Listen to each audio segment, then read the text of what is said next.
Okay, so let's start the meeting. Good morning or good evening to all, and welcome to the Data-Driven Community virtual meeting. My name is Ronen Arieli. I'm honored to be the moderator today, together with Jen Joseph, who is, in addition, on being a co-admin, he is the founder of the community, and you will find him on the chat. A few words about the data-driven community. We are managing two branches of activities, an annual conference called Future Data-Driven Summit. We will probably start to plan the Future Data-Driven Summit 2024 in about a few months. And we have a weekly meeting of the Cloud Data-Driven User Group, just like today. During the meeting today, please use the chat for questions and discussions. It's a user group, so it's not like a conference that we need to give specific time for each speaker. We can be a bit more flexible usually. With that said, the meeting today is a bit short than usual, and we might not have time to go over all the questions because we need to finish in about 45 minutes. The speaker needs to stop his session. We will collect the questions from the chat for more information. So use the chat. We will try to follow as much as we can during the meeting. You are also welcome to use reaction. I love it a lot. It doesn't interfere with the course of the meeting. If you hear something that you love, like, or you want to clap hands, then feel free to do so. Today we are hosting Scott Bell. Scott, you are welcome to share your screen and take control, and maybe add some words about yourself as well. Yeah, absolutely. Thank you. Thank you for having me, and hopefully I'm going to talk about 10 things you probably should know about Databricks, and it's kind of a bunch of tips and tricks, and hopefully you can all get something out of this. So if you're a seasoned pro of Databricks, there's something there, and if you're kind of new to Databricks, I'm hoping there's kind of something in there too that'll, you go away and just have a think. You said I'll give a little bit of background about me. So I'm a fully remote contractor consultant at Advancing Analytics. Now, you may know Advancing Analytics. It's quite a popular YouTube channel, especially if you're familiar with Databricks. Simon Whitley hosts videos there about Databricks. Really useful videos, and if you don't know, do check it out. But we're also obviously a consultancy, and I'm working there at the moment. And I used to be the Avanade UK and Ireland Databricks SME, and used to work at a company called Altius before that. Hopefully that gives me some credibility to talk a little bit about Databricks tips and tricks today.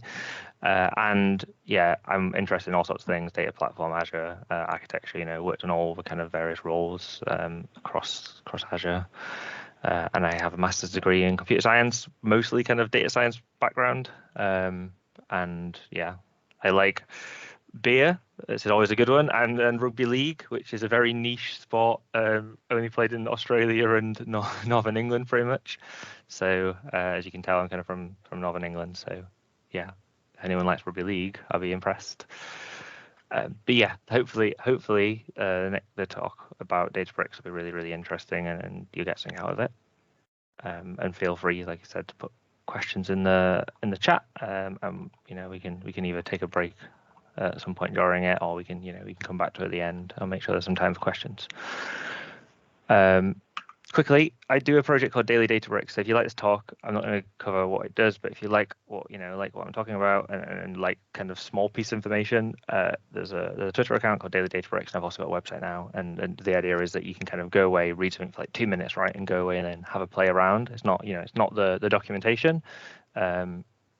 often documents things documentation doesn't really cover well in Databricks, and it's just a way really for me to implement dry the principle to people that ask me the same question all the time, but it really does hopefully teach new and wonderful hacks that I get to see or get to learn during my role as a consultant. So I'm going to jump into the tips, and kind of the first tip I want to talk about is the notebook context. So if you're unfamiliar, in Databricks, there's like a notebook context object, and it gets kind of injected into your notebook. So you can kind of start to build stuff. And there's all sorts of funky properties. I'll show you what they look like in there that you can use and leverage. But you can start to kind of log stuff, or you can build processes that are driven by the metadata in that notebook context object. So, it has the user running the stuff, the cluster you're running on, the browser. You can do some really clever stuff with it. And it's, like I said, it's really easy to get started, right? You can just go get the context object from doing that first line of code there. And again, I'll share the slides at the end, and if you're interested, you can obviously copy all the code out. And you can go and get a specific property. So for example, I want to get the notebook path. So that's, say you've got a file in the shared area of the Databricks workspace, or you've got it in your user account, or it's in a repo, however you're storing your notebook. In Databricks, in the workspace, you can kind of just go get a single property like the notebook path and turn it into a string. Really useful for logging, right? I ran this notebook if I've got my own logging solution.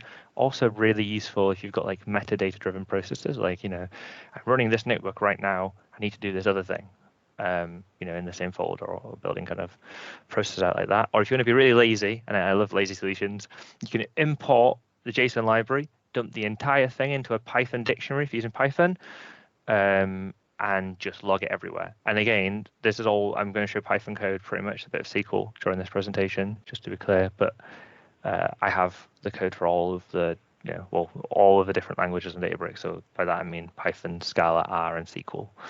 So if you want to do this, most of these things are possible in some way using those languages, depending on how you use Databricks. But yeah, you can do the lazy solution, right? Dump everything into a dictionary, log it all, love it. And that kind of gives you this something that looks like this, which is a huge array of properties, right? Like there's all sorts of fun stuff in there. And I'm not going to, waste too much time looking at each one. But if you want to, a couple of things to call out, right? There's a really good one here, which is the current cell you're in the notebook. So like this bit, I'm in this notebook, that's the ID there, and then I'm in this command cell, right? So in Databricks notebooks, there's all those things like command 1, 2, 3, and 4, and 5, and 6. As you build your commands out, you can get the exact command you're in. Really, really helpful. Another one, which is really cool, is your IP address, right? I'm running this notebook from this IP address, and that would have been my real IP address, but I redacted it because I don't want to give that out to anyone. But you get your IP address. It's really, really quite useful, especially in an auditing perspective. And the cluster, right? I'm running on this cluster. I think that's the one that I use the most often if I'm building custom logging. I need to know what cluster I'm on. Various times clusters are built different ways. Things may behave differently between the clusters within a Databricks workspace, depending on what runtime I'm on, what library I'm in, what kind of configuration I have. It's quite useful. And again, there's a couple of other ones, right? Like I need the user that ran this thing, right? Cool, I can log it. It's my user, but I can go one step further, especially in the world of Azure. I can get the the Azure AD, or now we call it Entra, right? ID of the object. So as the user of me, that is the GUID that represents me in this tenant as I'm running it. So it's quite useful from a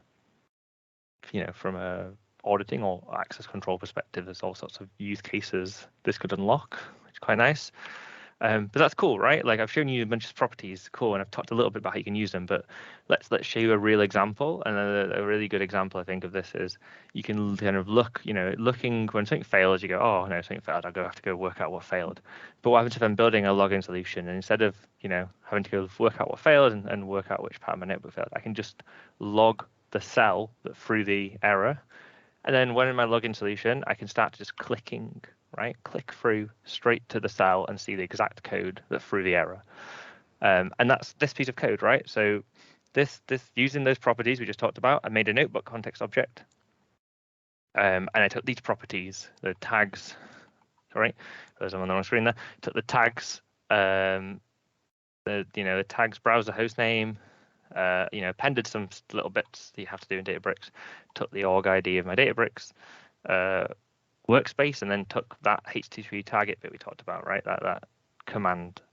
So if I clicked this link, it would take me straight to my cell that this is running in Databricks, and I can log that somewhere. It's really helpful to kind of go away and leverage.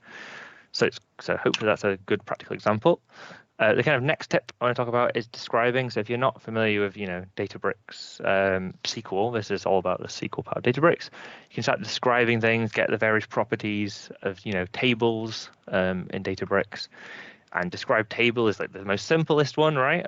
You can describe table, give it the table name in SQL, and that'll get you schema information. That'll get you effectively the column and the column names, and the comments and the types, right, of the column. So any comments you've got against that table, really helpful just to get an overview of the table, if you want to have a look around. But the next one is probably one of those ones I think that people don't know about that much, which is show create table. And that's the same as if you're used to the SQL world or using SQL Management Studio, and you right click script table as, right, and get your table script. That is that is what it's doing, right? It's just letting you get a create table script.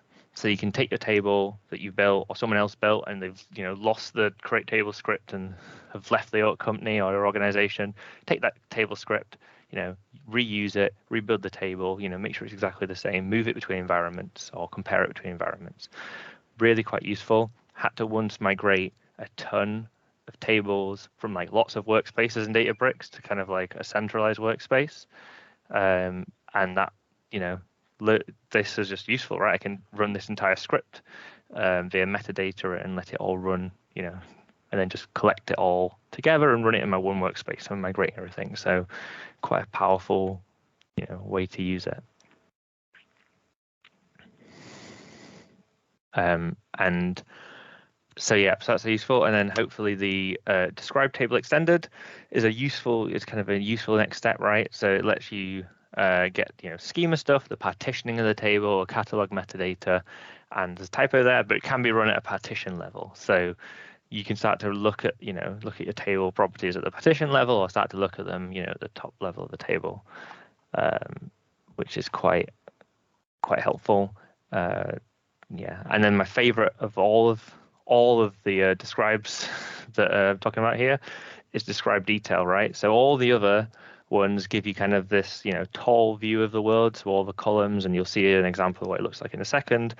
So it's column names, data types, and kind of you have to start pivoting the table or playing with the table to get the properties you want. Describe detail gives you a normal table, right? A wide table. You can just select the columns you need, and it gives you information about the table, but also partitioning, which is kind of where I commonly use it.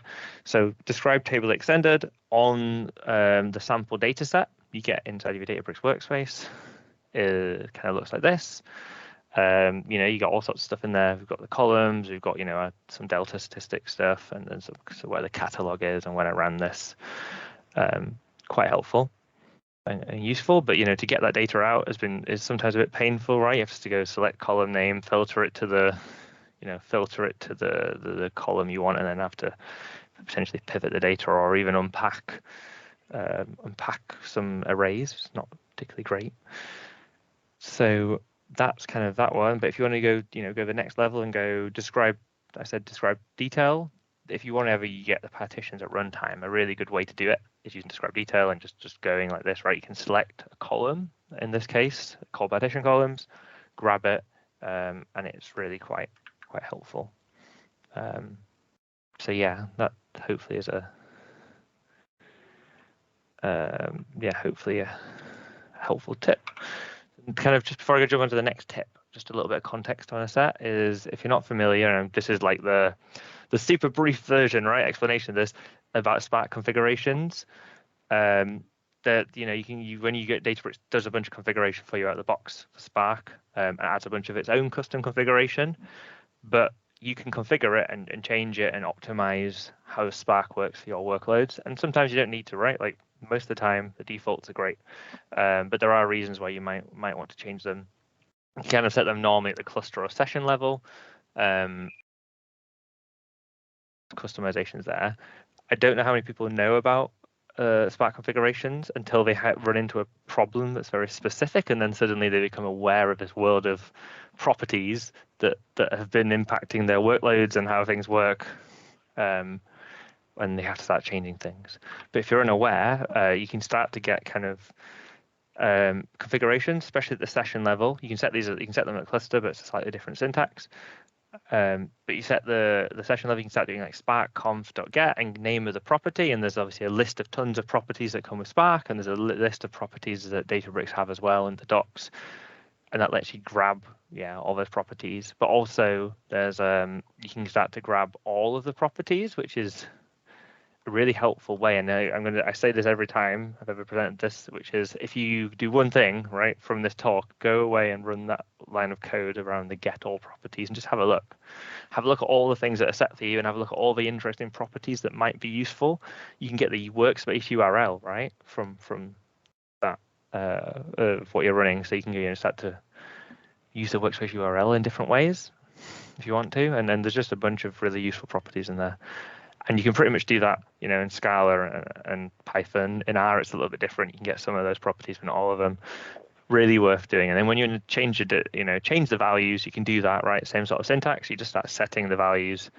And there's a couple of like gotchas, right? You can only really set spark.sql properties by default, but there's, you can have a look around, and most of the things you want to change anyway around there anyway.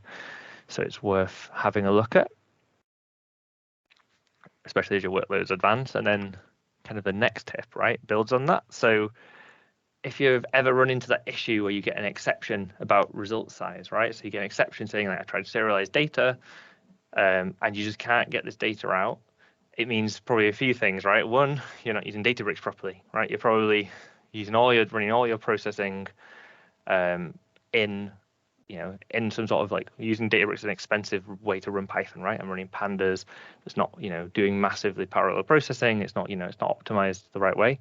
So ideally fix that, but there are scenarios where you just have some code, right, given to you. Someone wrote it, and they didn't really understand what Databricks was or how Spark was, and you just need to get it to work. And one of the ways you can get this to work is all around running this kind of max result size. So that's one of the properties you can customize. You can set the max result size of your driver node, and it will let you run that process without exception, assuming you have enough memory on the the actual driver of your cluster.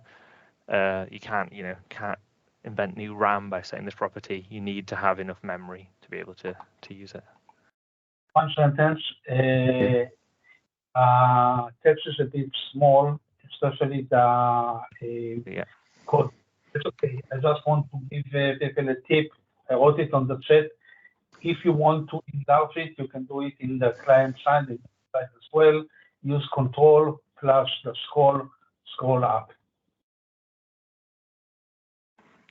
No, thank you. Like I said, I'll give the slides at the end as well if you want to. This is all HTML slides that are all hosted on GitHub. And for the fun, you can render them via Databricks if you want to get super meta. So good fun. But yeah, so that hopefully helps with result size. And you should be able to do that. And yeah, hopefully optimize your workloads, or just fix that one-time issue you have. You need to get some data out. Cool. So default values and tables. So I'm going to talk about this from a perspective of not Delta tables, if you're familiar with Delta tables. But you can set defaults for columns. And I think CSV is probably a really good scenario. Maybe JSON's a good scenario where this really works too. And it's quite a common thing. You can start when you create tables, you can start to set kind of default values for unknown. So this one, I've got an ID and I've got a country column, and I'm setting the string to unknown if I don't know what it is. When I start doing my insert statements, I can be really explicit, right? Which around, like just use the default value. I don't know the value. Or I can start to be, a little bit implicit and just assume, if there's not value supplied, go away and use that. use the default value if they don't provide one. Like I said, it's, you know, JSON arrays are great for it because you might miss a property, right? A key value pair out of your JSON, it's gone. And CSV, well, I think everyone who's ever had to deal with a business provided CSV will understand the pain of a CSV file. So yeah, next tip I'm gonna talk about is kind of the Spark catalog. So if you're unfamiliar, it's kind of, you know, there's a Spark catalog object in Databricks, and it's really, you know, it's a metadata repository. Stores, you know, tables, databases, and schemas. And in the Unity world, it's quite important as well. So if you're using Unity catalog, it's quite important. So there's a couple of things you can do with code. You can start to build some quite clever workflows with it.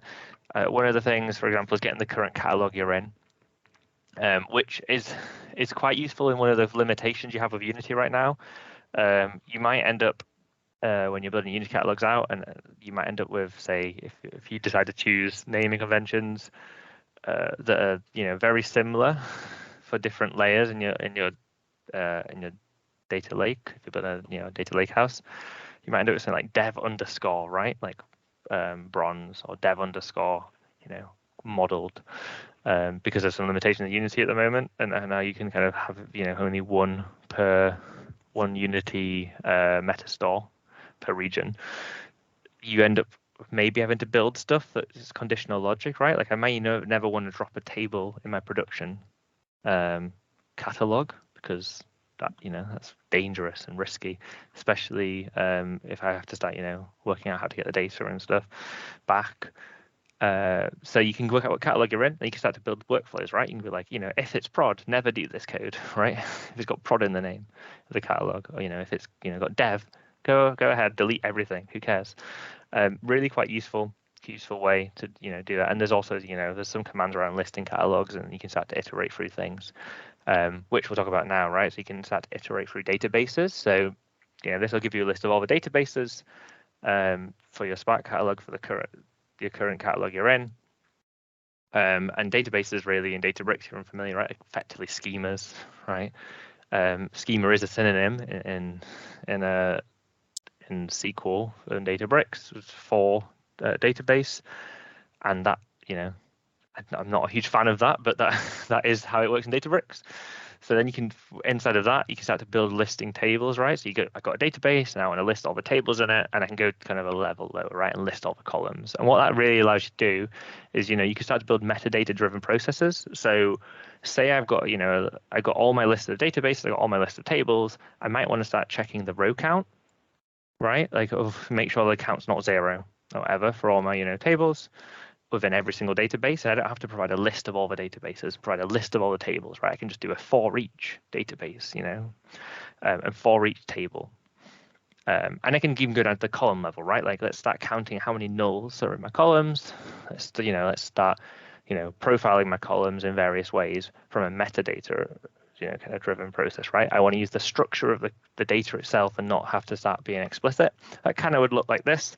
So this code works if you want to go and play around with it, but, you know, I'd adapt it a little bit and make it, you know, work for what you want to do. But, you know, for each database in my databases in the catalog I'm in, for each table, right? Get the tables out, and then I can start to load that into a data frame, start counting it. You might want to do something like an assert, the count's greater than 1, right, or greater than 0. Make sure you've got some data in there.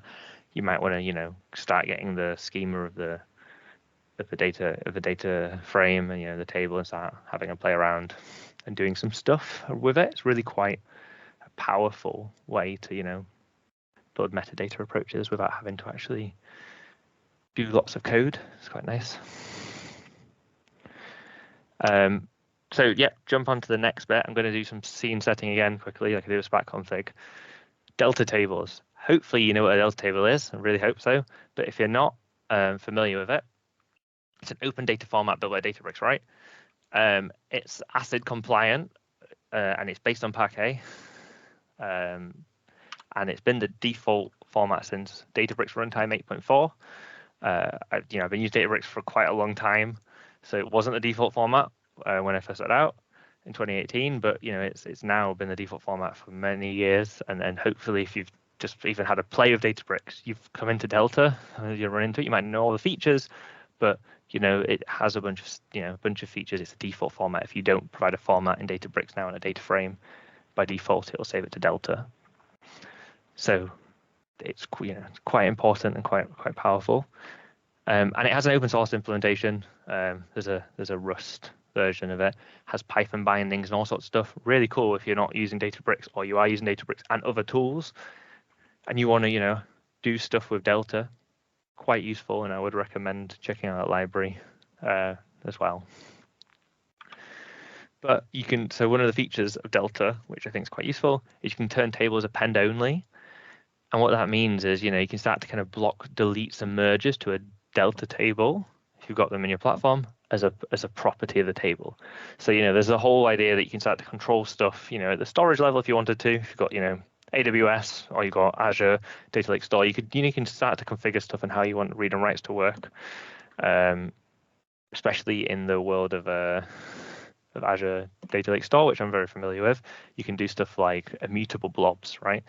They have a problem for Delta tables and they cause all sorts of issues. But you can start to build, immutable things. You might want to set that at table level in Databricks. You might be using managed tables in Databricks, where Databricks stores the data for you.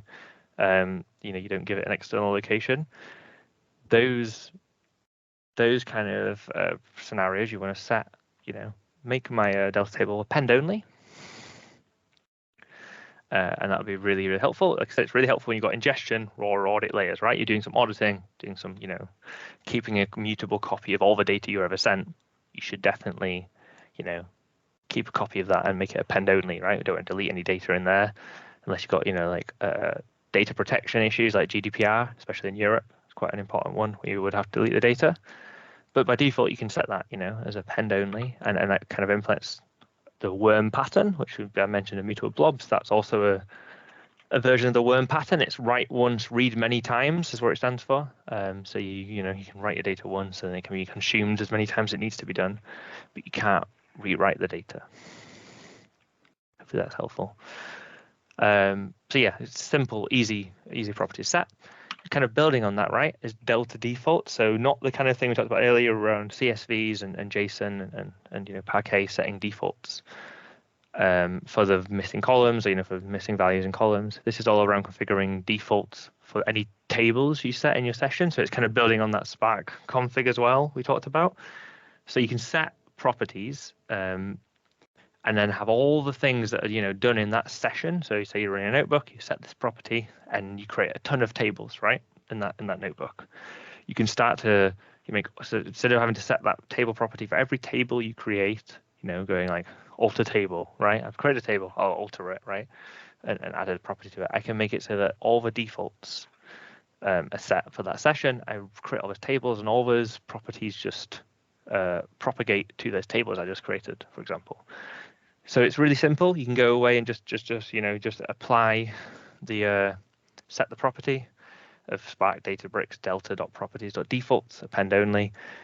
You can even it's not just properties you can use it on. You can use it on other features too. I used it on one the other day and I can't remember what it is. I think it's I can't remember. I used it on a property that it doesn't fall in that namespace exactly for Delta defaults, but it's really, really useful, right? And you can kind of start to set all your raw tables when they're created append only if you have one notebook that creates them. Cool. Right.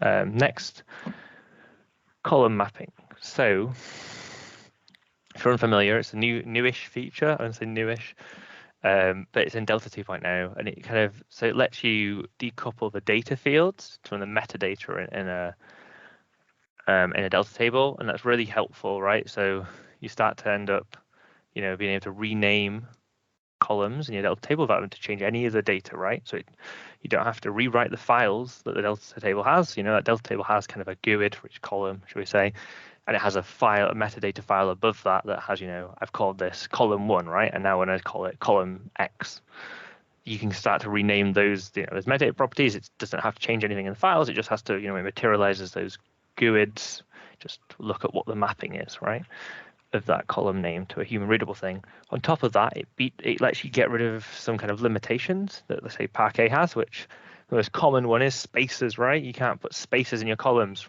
Pain, and it's really quite annoying. So you can kind of get around that. You can start to use those like forbidden characters in Parquet and add them in. And the only thing is it's quite easy to upgrade, but once you upgrade, you basically can't reverse that upgrade. So make sure you're confident you want to do it before you do it. And also some tools may not support it. I don't know if it's the case yet, but but Fabric, for example, Microsoft Fabric did not have when it launched the right version of the Delta to be able to support column mapping. So you do that if you were sharing a Delta table between Databricks and Microsoft Fabric, you could not read it in Fabric correctly. So just do check, right? Is it reversible? I'm not sure if that's still the case, and someone may know in the chat. But yeah, it's another thing to note is obviously if you can drop columns out of your data without having to rewrite your files, right? But that is a soft delete. It's not, you're not actually deleting the data. You can delete the data, right, and rewrite the table files, but it's really important to read the docs and make sure you understand it's a soft delete, especially in the scenarios of GDPR and like similar sort of data protection laws. You have to delete files, delete that data, right? If you're required to. Soft delete would not be sufficient for a lot of scenarios. So you'd have to use the reorg command, which would look something like this. If you want to change the table at the top, you can set alter table and add the properties you need in column mapping mode to do that. And then you can start to alter tables, rename column or drop columns. But if you're doing that, if you decide to drop the columns, you need to hard delete that data. Make sure you do the reorg, to purge all the data, and you can do that conditionally, right? I think line 18 shows you can do that conditionally. It's quite useful. We're near the end. So I've got kind of a really key one is performance testing. So you may have built Databricks processes in the past and then gone to test them, and unless you write the data out physically, you can't test them well enough, right? Like you can do a count, you can do a cache, right? You can do a display, or do different kind of commands, right? And then you get some idea of the performance, but you do not get an idea of the actual end-to-end performance reliably, and you can't simulate it well. This no-op command does let you do that. So you just can give the format no-op instead of Delta or CSV or Parquet or whatever you want to write to. And it will simulate everything up to doing the actual write. So materializing all the data, getting to the point of writing the data out, but it won't write it to your cloud storage. So you can save the cost of egress from your platform or transaction costs on your storage account, which can be a pain. And it just means you have to clean it up, right? One of the things is if you've got commonly running performance tests, remembering to clean up the data, just a tricky thing, right? Sometimes people forget or whatever. So really good way to get it running and reliably understand the performance of your system without having to actually write data out anywhere and worry about it.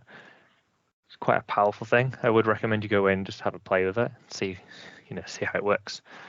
I said 10 things, but I have a bit of time, so I'll cover one extra one, which is a bonus newish, should we call it? I should call it a newish Databricks notebook kernel.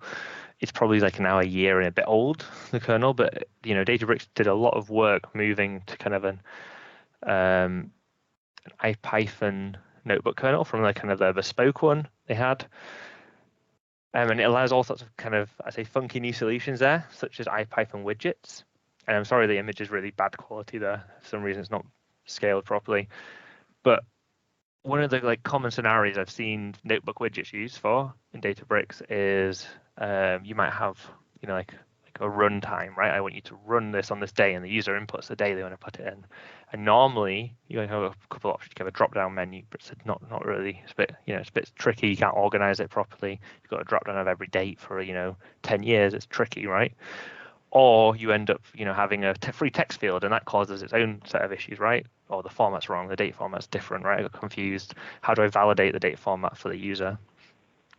Really quite useful thing. So you can use Python widgets, and for example, in the code there in the picture, let's choose a date picker, and that date time picker lets you, the user can't make a mistake, right? They've got a date time picker, pops out, they click a button.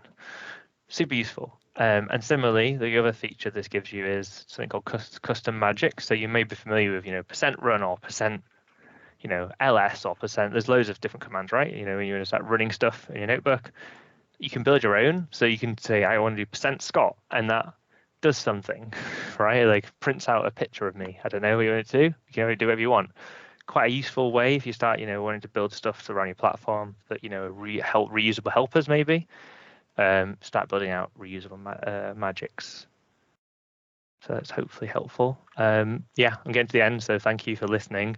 Like I said, if you like this, there's a Twitter account I run that does this, and I've got a website I'm slowly building out with all the tips of the content from here and various tips I've done over the last 2 years, in all languages. So you can go away and you take Python or SQL, right, and go find the way to do it in your language of choice in Databricks.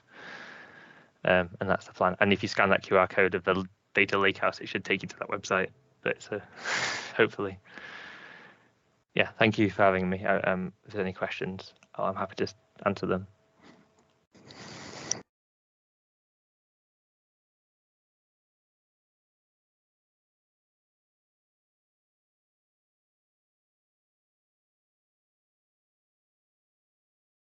That was great. I want to thank our speaker, Scott, for a great session.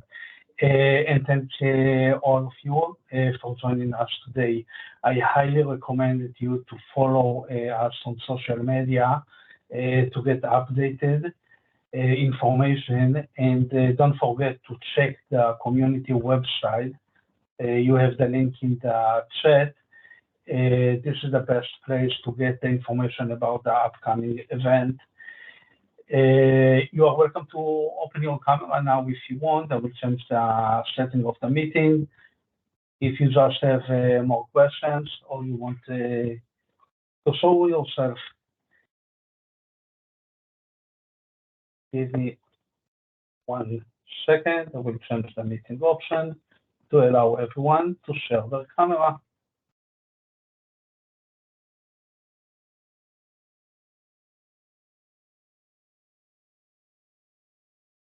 Okay, you should all have the option if you want, and if you have more questions, you can use your microphone as well.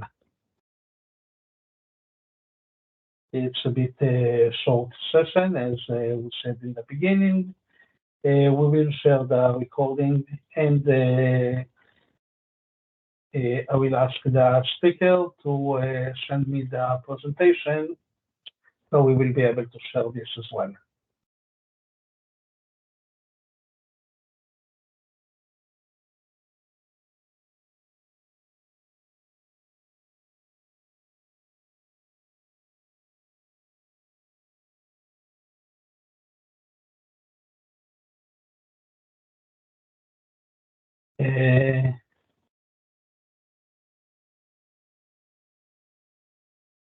Okay, we have one question. Is the IPython kernel same as the Jupyter Lab kernel? Yeah, answer is I'm not sure. It's kind of a complicated story, I think, of how IPython and Jupyter diverge. So I don't know is the answer. There's probably someone better qualified than me to answer that question of the Python ecosystem. Yeah, I've used both. I've used Jupyter before, but yeah, it's definitely not the same as IPython. Okay, so that's basically the answer. I assume. I'm sorry, I don't know the answer as well. It's not my expertise. Okay, so thanks again to everyone for joining us. We will close the meeting. Thanks again, Scott.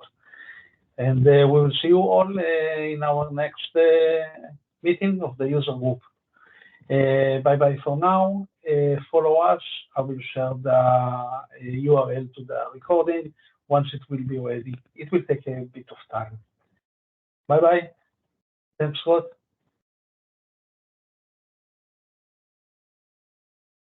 All right, thank you.